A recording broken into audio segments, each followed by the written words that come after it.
if one day we'll get to a level where probably we can translate the constitution to more than 1 or 2 languages, because I know it's in Swahili and English only, then maybe we can have now this conversation in the rural regions, that the various terminologies, and have even lawyers and advocates come in and help us to dismantle and to break down what these words mean to various people.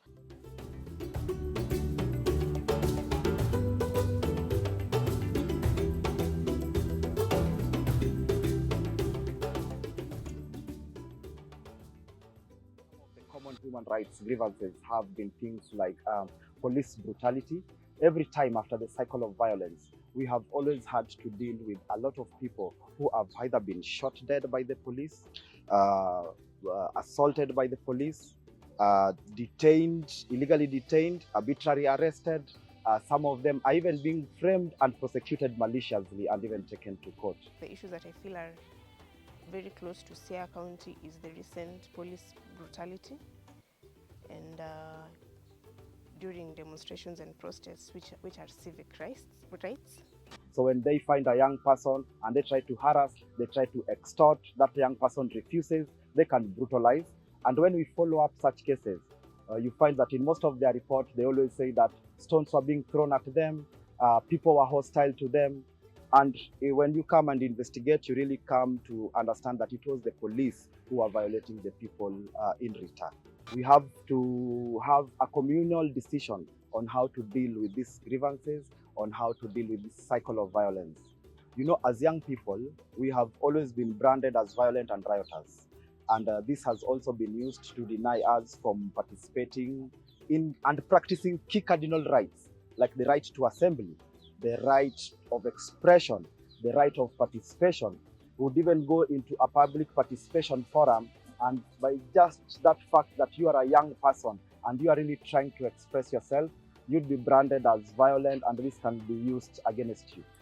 It is important for us as a people to find ways of reinforcing our proposals during public participation forums, even if it includes going to protests to ensure that that happens. And I think that is even what is going on in the country right now, that people feel like their issues, their grievances that they raised with the finance bill have not been considered. So what I think the government can do is that the government should work to protect the Constitution of Kenya, to enable us continue being a democratic country and to enjoy our democratic rights, and also engage the police in education and build their capacities around the level of force that they're allowed to use during protests, and explain to them their role during protests and demonstrations is to protect and ensure that the citizens are safe. As a people, it is also very important for us to embrace non-violence. Those that are lawful, those that are peaceful, to ensure that whatever we are saying, the duty bearers are able to adopt.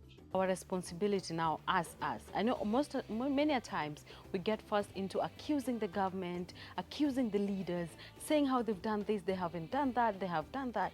But it is also our responsibility to, one, read. Many a times we have ignored a lot of bills, a lot of acts, a lot of laws, because we are known as a nation which does not read. So it is our responsibility to read the Constitution, know what it says about the various things that we're doing, including picketing. And when you talk about peaceful demonstration, but do you know the next clause talks about the responsible ways to do so? You know, so it is important that we also get to learn these laws. It is important that we know about these laws.